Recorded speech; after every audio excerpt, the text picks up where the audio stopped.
I've had a few family members and people that I'm close with be affected by cancer, but most recently was my grandma. She had breast cancer and then liver cancer.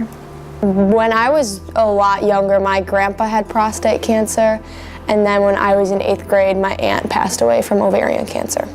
I personally have not been affected by cancer myself.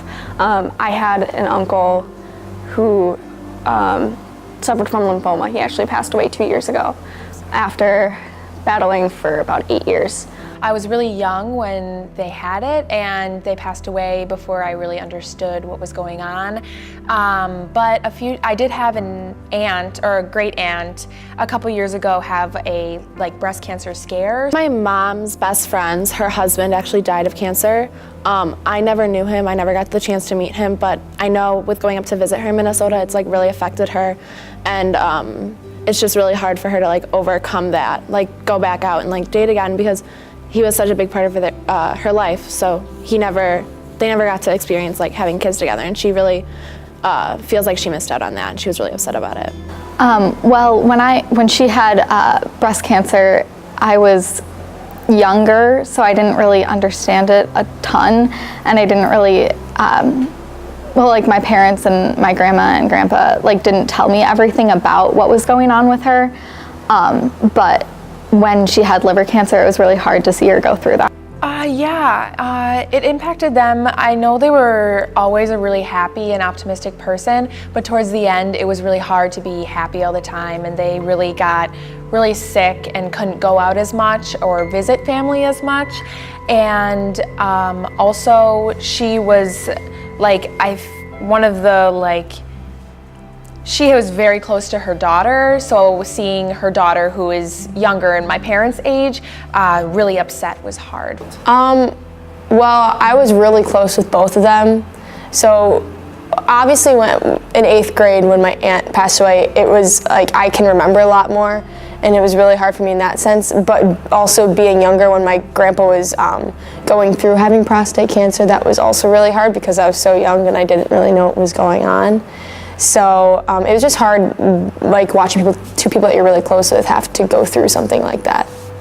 They moved to Florida to seek better treatment, so we didn't get to see a whole lot of them, but I was very close to them for a long time. It was especially around the holidays. We would decorate cookies every single year for every single holiday, and it was a lot of fun. But then they moved, and we weren't as close, and then sadly I didn't get a chance to see him many more times before he passed. But they did come back for the funeral, so it was nice to be able to be there.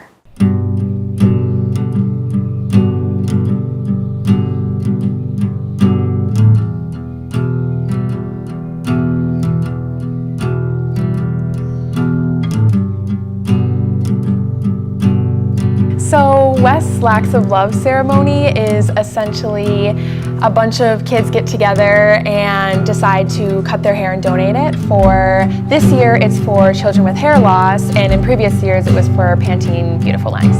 Well, I'm really glad that our school does something like this, because I don't think a lot of kids know about it and are aware that that's something that they can do. And for a lot of kids that want to just cut off their hair anyway, it's awesome to give it to an organization like this that will help these people, feel like themselves again. I think it's important just because it's just hair, and for many people it grows back, and we're fortunate enough that it grows back so easily. So I just think that since we're fortunate enough to have this hair, that it's not hard to grow it back. So I feel we should give what we can to people who are less fortunate. Yeah, so the organization that we're donating to this year is called Children with Hair Loss. So this takes a minimum of 8 inches, so we wanted to get a lot more kids included. There's some organizations that take more hair, but this one we found a minimum of 8. So a lot of kids can donate, and this is going to specifically children who are affected by cancer, and that's who the wigs are going to. I personally love it. I love that we give everybody the chance, because I know a lot of people, they're I can't do that, that's too scary. But so many people do it spontaneously, and I love that we allow people to do that. Well, I was really lucky to be a part of it. I did it as an 8th grader because my sister was a senior, and we decided to cut our hair together. So I got to cut her hair, and then she got to cut my hair, which was a really fun experience to share with her. And then it was really rewarding to know that your hair is going to someone who needs it a lot more than you do. Well, freshman and sophomore year, I had really long hair, so I was really used to just having really long hair, obviously. And once I cut my hair, it was a really drastic change since I donated around 9 inches or so. So yeah, it was really drastic change, but I thought it was a really inspiring thing to do, so I was okay with it.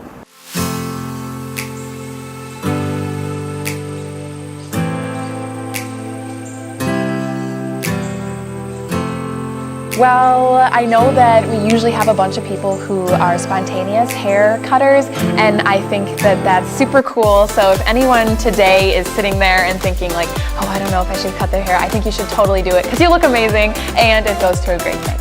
I feel like we're making a huge impact when we donate our hair, because even though it only goes to one person, it can completely change their outlook, it can completely change their attitude, and whoever is going to be getting the wig is going through probably one of the toughest times in their entire life, and something as little as donating your hair can make them so much more confident and feel so much more better when they need it the most.